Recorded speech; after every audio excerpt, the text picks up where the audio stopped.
SSC আইসিটির formatting tag 100 সমাধান, অর্থাৎ formatting tag থেকে তোমাকে যেরকম প্রশ্ন করুক না কেন তুমি 100% আনসার করতে পারবা, কোনো ভেজাল থাকবে না, কোনো ঝামেলা থাকবে না। দেখো তাহলে এখন আমরা যেটা করবো সেটা হচ্ছে ফরম্যাটিং ট্যাগ। ফরম্যাটিং ট্যাগ দেখো সবাই, ফরম্যাটিং ট্যাগ আসলে ভাইয়া ফরম্যাটিং ট্যাগ মানে হচ্ছে কোনো একটা লেখার ধরন। তাহলে প্রথমে তোমাকে মনে রাখতে হবে ফরম্যাটিং ট্যাগ কী কী আছে। দেখো ভাইয়া, আমরা ফরম্যাটিং ট্যাগের মধ্যে শিখবো যে হচ্ছে পি ট্যাগ। কি শিখবো?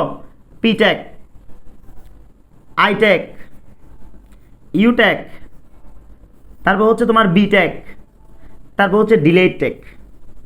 আমরা এগুলো একটু মনে রাখবো। এখানে আসলে পি বলতে বোঝানো হচ্ছে প্যারাগ্রাফকে বোঝানো হচ্ছে, প্যারাগ্রাফ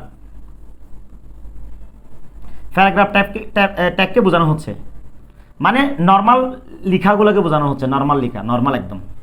এরপর আই ট্যাগ মানে হচ্ছে ইতালিক। ইতালিক মানে হচ্ছে কোনো লেখাকে যখন আমরা বাঁকা বাঁকা করব সেক্ষেত্রে হচ্ছে ইতালিক ট্যাগটা ব্যবহার করা হয়। এরপর হচ্ছে ইউ ট্যাগ মানে হচ্ছে আন্ডারলাইন। মানে কোনো একটা লেখার নিচে যখন আমরা এরকম আন্ডারলাইন দিব সেক্ষেত্রে আমাদের ইউ ট্যাগটা ব্যবহার করতে হবে। এরপর হচ্ছে বি ট্যাগ মানে হচ্ছে বোল্ড মানে হচ্ছে যখন কোনো একটা লেখাকে মোটা করবো, একদম মোটা বোল্ড আকারে করবো, সেক্ষেত্রে আমরা বি ট্যাগটা ব্যবহার করব। তারপর হচ্ছে ডিএল মানে হচ্ছে ডিলেট মানে হচ্ছে কোনো লেখাকে মুছে ফেলা, ডিলেট করে দেওয়া। তাহলে কি বললাম? পি ট্যাগ মানে হচ্ছে প্যারাগ্রাফ ট্যাগ মানে নর্মাল লেখা। তারপর হচ্ছে আই ট্যাগ মানে হচ্ছে ইতালিক মানে বাঁকা করা কোনো লেখাকে। ইউ ট্যাগ মানে হচ্ছে আন্ডারলাইন, কোনো একটা লেখার নিচে কি থাকবে? আন্ডারলাইন থাকবে। আমরা ম্যাথগুলো করলে বুঝতে পারবো। এরপর হচ্ছে বি ট্যাগ হচ্ছে বোল্ড, কোনো একটা লেখাকে মোটা করা। তারপর হচ্ছে ডিএল মানে হচ্ছে ডিলেট মানে হচ্ছে কোনো লেখাকে মুছে ফেলা, ডিলেট করা, এটাকে বোঝানো হয়েছে। তবে এখানে যে ট্যাগগুলো ব্যবহার করা হয়েছে প্রত্যেকটা ট্যাগ হচ্ছে কন্টেইনার ট্যাগ মানে হচ্ছে যে সকল ট্যাগের শুরু ট্যাগ থাকে এবং শেষ ট্যাগও থাকবে, শুরুও থাকবে শেষও থাকবে। যেমন আমরা পি ট্যাগ যদি বলি, মনে করো এখানে পি ট্যাগ শুরু করলাম এবং লাস্টে পি ট্যাগ দিয়ে আমরা কি করব? শেষ করব। প্রত্যেকটা ট্যাগের এখানে যে ট্যাগগুলো ব্যবহার করেছি প্রত্যেকটা ট্যাগের হচ্ছে শুরু ট্যাগও থাকবে, শেষ ট্যাগও থাকবে। সেজন্য এগুলো হচ্ছে কি ট্যাগ? Container tag. এগুলা কন্টেইনার ট্যাগও বলতে পারবো আমরা। এখন আসো, তবে এখানে দুইটা জিনিস তোমাকে মনে রাখতে হবে। যেমন আমি এখানে আই ট্যাগ ব্যবহার করছি না, আই ট্যাগের আরেকটা ট্যাগ আছে, সেটা হচ্ছে ইএম ট্যাগ। অর্থাৎ ইএম ব্যবহার করলেও আমরা কোনো লেখাকে বাঁকা করতে পারবো। এরপর হচ্ছে আরেকটা হচ্ছে ডিএল, অর্থাৎ ডিএল মানে হচ্ছে কোনো লেখাকে মুছে ফেলা, ডিলিট করা। তবে এটা ছাড়াও আমরা আরেকটা ট্যাগ ব্যবহার করতে পারবো, সেটা হচ্ছে স্ট্রাইক। অর্থাৎ এটা সমান্তরাল ট্যাগ হচ্ছে এটা এবং এটা সমান্তরাল ট্যাগ হচ্ছে এটা। অর্থাৎ এটা ব্যবহার করলেও বাঁকা হবে, এটা ব্যবহার করলেও বাঁকা হবে। আর এটা ব্যবহার করলেও ডিলিট করা যাবে বা মুছে ফেলা যাবে, এটাও ব্যবহার করা যাবে। এই বেসিকগুলো তোমাকে জানতে হবে। তাহলে এখানে যে ট্যাগগুলোর কথা বললাম সবগুলো হচ্ছে ফরম্যাটিং ট্যাগ। এখন আসো আমরা একটা বা দুইটা ম্যাথ প্র্যাকটিস করি, দেখবা তোমার কাছে একদম ইজি লাগবে। যেমন দেখো, আমি যদি বলি, মনে করো উদ্দীপক একটা লেখা দিলাম, আই লাভ বাংলাদেশ।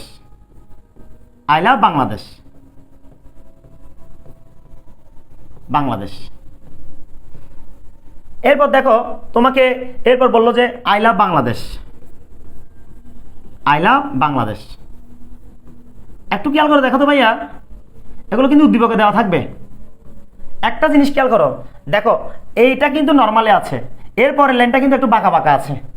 এরপর দেখো, মনে করো আমি দিলাম যে আই লাভ বাংলাদেশ, এটা দিলাম যে একটু বোল্ড করে মোটা করে দিলাম আই লাভ বাংলাদেশ, না একদম বোল্ড করে দিচ্ছি। ভাইয়া এগুলো কিন্তু উদ্দীপকে দেওয়া থাকবে। বাংলাদেশ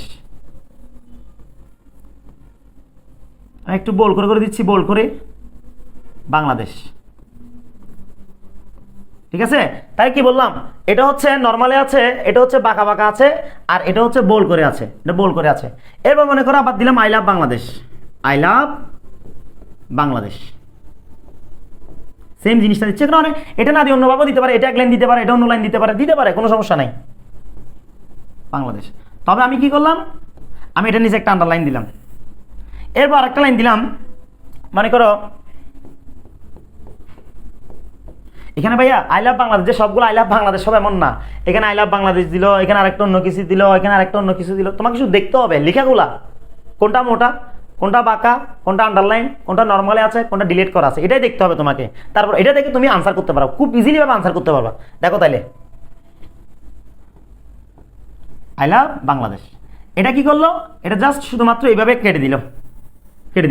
তাহলে এটা হচ্ছে উদ্দীপকে দেওয়া থাকবে। তাহলে এটা দেখে তোমাকে আনসার করতে হবে, এটা উদ্দীপকে দেওয়া থাকবে। তাহলে ভাইয়া দেখো এটা হচ্ছে ফরম্যাট ইনটেকের মধ্যে পড়লো, কেমনি বুঝছো? এটা হচ্ছে নর্মালে দেওয়া আছে আর এটা হচ্ছে বাঁকা বাঁকা আছে। তাহলে এটার জন্য আমরা ব্যবহার করব পি ট্যাগ ব্যবহার করব, এটার জন্য আমরা ব্যবহার করব আই ট্যাগ ব্যবহার করব, আই ট্যাগ। এটার জন্য আমরা কি ব্যবহার করব, বি ট্যাগ ব্যবহার করব, মানে বোল্ড। আর এটার জন্য ব্যবহার করব কি ট্যাগ, ইউ ট্যাগ। একদম ইজি। আর এটার জন্য আমরা কি ব্যবহার করব, এটার জন্য আমরা ব্যবহার করব ডিইএল, ডিলেট ট্যাগ। এখানে একটা জিনিস, এখানে আই ব্যবহার না করে ইএম ব্যবহার করতে পারবা, আর এটার ক্ষেত্রে ডিএল ব্যবহার না করে স্ট্রাইক ব্যবহার করতে পারবা। এখন আমরা এটার আনসারটা করে দিচ্ছি, দেখো তোর কাছে একদম একদম ইজি লাগবে, দেখবা। প্রথমে আমরা HTML দিয়ে শুরু করব। মনে করো আমি দিলাম HTML দিলাম, তারপর হচ্ছে এখানে দিব বডি দিলাম। এরপরে ভাইয়া প্রথমটা কি অবস্থায় আছে, প্রথমটা হচ্ছে একদম নর্মাল, তাহলে আমরা এখানে পি ব্যবহার করব। তারপর এই জায়গায় দিব I love Bangladesh, Bangladesh normally. দেখিও আবার এখানে কিন্তু আবার এটা নর্মাল হবে এমন না, এখানে প্রত্যেকটা একই রকম হবে। বাঁকা বাঁকা মোটা মোটা এগুলো তো ট্যাগে করবে, আমরা করবো না। এখানে আমরা সবগুলো একই রকম ব্যবহার করব। আমি সংক্ষেপে দিলাম, এরপর হচ্ছে মনে করো পি দিয়ে শেষ করলাম। এরপর আমরা কি করব, এটা করব। তবে এখানে একটা ভেজাল আছে, ভেজাল হচ্ছে এক লাইন থেকে যখন আমরা অন্য লাইনে যাব, এখানে যেহেতু কয়টা লাইন, 1টা 2টা 3টা 4টা 5টা, এক লাইন থেকে যখন আমরা অন্য লাইনে যাব, এই জায়গায় আমাদের একটা বিআর ব্যবহার করতে হবে। কি ব্যবহার করতে হবে, বিআর। তাহলে বিআর মানে কি ভাইয়া, মনে রাখতে হবে বিআর মানে হচ্ছে ব্রেক, মানে এক লাইন থেকে অন্য লাইনে যাওয়া, লাইন স্পেস। এক লাইন থেকে অন্য লাইনে যাওয়ার জন্য তাহলে আমাদের বিআর ট্যাগটা ব্যবহার করতে হবে। বিআর হচ্ছে একটা এমভি ট্যাগ, ইমেজ ট্যাগের মতো, শুরু থাকবে শেষ থাকবে না। অর্থাৎ এখানে আমরা বিআর কেন ব্যবহার করলাম, এই লাইন থেকে আমরা অন্য লাইনে যাওয়ার জন্য। এরপর কি করব, এরপর যেটা বাঁকা বাঁকা আছে এর মানে আমরা এখানে আই ব্যবহার করব। আর এখানে কি করব, আই লাভ বাংলাদেশ। তারপর হচ্ছে আমরা কি করব, আই দিয়ে শেষ করব। এরপর আবার কি ব্যবহার করব, বিআর ব্যবহার করব, বিআর। দেখছো স্যার এখানে বাঁকা বাঁকা করেন নাই যে, ভাই আমি যদি বাঁকা বাঁকা করে দিই আর ট্যাগকে কেন দরকার হইলো আমাদের, তাহলে এখানে বাঁকা বাঁকা করা যাবে না, বাঁকা বাঁকা তো এ করবে, আই ট্যাগে করবে। এরপর দেখো এরপর একটা মোটা মোটা, এর মানে আমরা এখানে বি ট্যাগ ব্যবহার করব, এখানে হবে আই লাভ বাংলাদেশ, সেম। তারপর হচ্ছে আমরা বি দিয়ে শেষ করব, আবার আমরা কি ব্যবহার করব, বিআর ব্যবহার করব। এরপর কি করবো দেখো তো ভাইয়া, এরপর হচ্ছে আমরা কি করব, এরপর করবো যে হচ্ছে এটা নিচে আন্ডারলাইন আছে না, এর মানে আমরা এখানে ব্যবহার করব কি ব্যবহার করব, ইউ ব্যবহার করব। তারপর আই লাভ বাংলাদেশ দেখে তারপর হচ্ছে আমরা ইউ দিয়ে শেষ করব। তারপর কি ব্যবহার করব, এখানে বিআর ব্যবহার করব। তুমি চাইলে এখানে আই এর জায়গায় ইএমও ব্যবহার করতে পারো, ইএম দিয়ে শেষ করতে পারো, কোনো সমস্যা নাই। এরপরের লাইন দেখো, এরপরের লাইন তো ভাইয়া ডিলেট কেটে দিছে, এর মানে এখানে ডিএল ব্যবহার করতে হবে। তারপর আই লাভ বাংলাদেশ লিখে দিবা, তারপর হচ্ছে ডিএল দিয়ে শেষ করবা। তারপর বিআর দেওয়ার দরকার নাই, কেন নাই, এই লাইনের পরে তার কোনো লাইন নাই। আমি এখানে বিআর কেন ব্যবহার করলাম, এই লাইন থেকে যখন এই লাইনে যাবো তাহলে বিআর ব্যবহার করতে হবে, আবার এই লাইন থেকে যখন এই লাইনে যাবো বিআর ব্যবহার করতে হবে, এভাবে। কিন্তু লাস্টে যে লাইনটা আছে এর শেষে কেন বিআর দিই নাই, এর মানে এই লাইন শেষ করতে আমরা অন্য লাইনে যেতে পারবো না, এর মানে কোনো লাইন নাই, এর মানে আমরা বিআর ব্যবহার করব না, শেষ।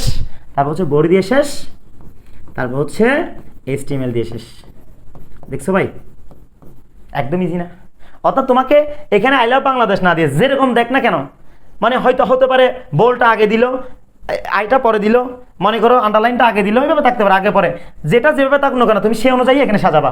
মনে করো এখানে যদি আই লাভ বাংলাদেশ বোল্ডটা যদি আগে থাকে, তারপর আই লাভ বাংলাদেশ বাঁকা বাঁকাটা যদি এরপর লাইনে থাকে, এর মানে এখানে হবে বি, হবে এখানে বি দিয়ে শেষ হবে। তারপর এই লাইনটা যদি এখানে থাকবে তাহলে এখানে আই হবে, বি এর জায়গায় আই হবে। হতে পারে অনেক সময় দেখবা যে আই লাভ বাংলাদেশের একদম প্রথম লাইনের মধ্যে আছে, তখন এই বাঁকা মানে আন্ডারলাইন অনুযায়ী আর কি, যেটা আন্ডারলাইন আছে এটা মনে করো প্রথম লাইনের মধ্যে আছে, তখন এটা তো আমরা আন্ডারলাইন এখানে ব্যবহার করবো না, তখন প্রথম লাইনে ইউ ব্যবহার করবো। একদম ইজি। বেশি কোডিং লাগে, HTML কি বেশি কোডিং লাগে না? আমার ক্লাস করে দেখো, প্রত্যেকটা ক্লাস করো, দেখবা যে তোমার কাছে HTML এর মানে একদম বেসিক থেকে শুরু করে একদম সর্বোচ্চ পর্যন্ত তোমার কাছে একদম ইজি লাগবে, জীবনে তুমি কখনো আর ভুল করবে না। আশা করি তোমার ক্লাসটা ভালো লেগেছে। আসসালামু আলাইকুম।